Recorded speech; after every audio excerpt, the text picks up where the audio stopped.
I would like to now to ask Sharukh Khan to join me on stage.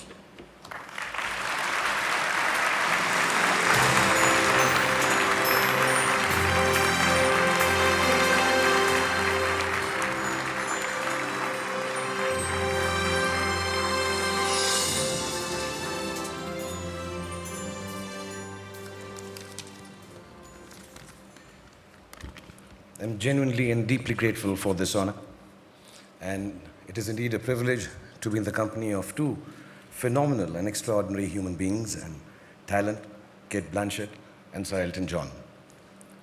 She is, of course, a lady who commands the wind, and you, sir, command the song of a billion hearts, including mine. So I'm really, really touched that I've been chosen between these two. Just a special request, before you go, can I do a selfie? Now, there I've embarrassed my children.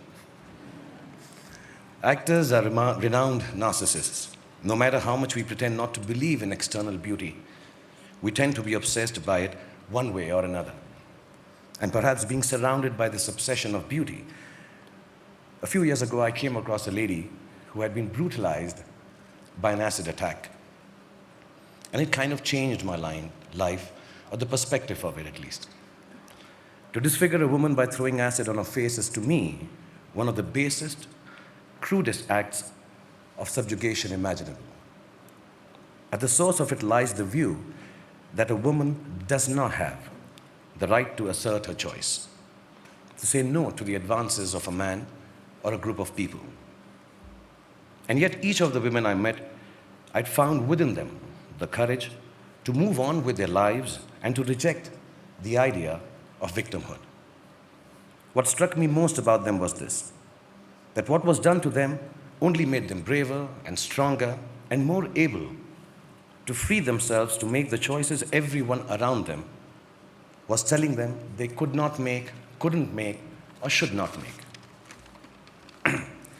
From them I have learned how courage can catalyze victimhood into heroism, how solidarity rather than charity enables the human will to overcome, how equality is not a concept, but a truth that encompasses all living beings, and how the service of others is not a choice anymore for any of us.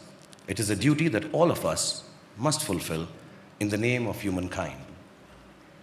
When I journeyed through the lives of these heroic women and children through the work of Mir Foundation, I experienced a complete reversal of perspective.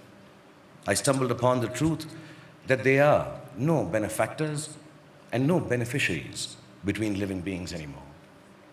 There is just a vast pool of resources, natural, spiritual, economically, technologically, that everyone is equally entitled to, but only some have gained more access to it, either by accident, as in my case, or by design and talent and hard work, as in the case of all of you present here.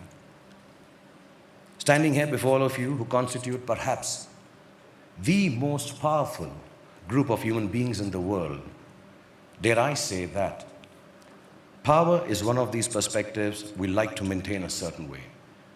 But power actually needs a complete reversal more than any other thing in the world today. I was sitting with my 5-year-old son, babysitting him just before I came here, and suddenly he screamed, "Papa, Papa, my eye went into my hair. Can you get my eye out of my hair?" He didn't say, "Get my hair out of my eye," like we all believe they do. It's a bit like that when you have power, I think. You think things get in its way, but actually it's the power that is getting in the way. It gets in the way of universal access to resources because it seeks to control and enclose them. So we, the powerful, need to get out of the way, I think, to pick the barriers apart, the ones that give us names and races and colors and hierarchies. We need to get out of the way and into the work of breaking open access for each and everyone with the true sense of ourselves, not as more powerful or less privileged, but genuinely as equals. That is what I have learned from my beautifully scarred women. I'm grateful to these brave women and children who I work with for all that they have done for me, to the World Economic Forum and all of you present here today for recognizing their heroism by conferring this award and this reward upon me. Also, I want to thank my sister and my wife and my little daughter for bringing me up well and teaching me the value of requesting, sometimes imploring, and if I may add, sometimes even begging a yes from a woman instead of forcing it upon her. Thank you so much, Professor Schwartz, for having me here. And thank you, Mrs. Schwartz. Thank you, Davos. Namaskar and Jai Hind. Thank you.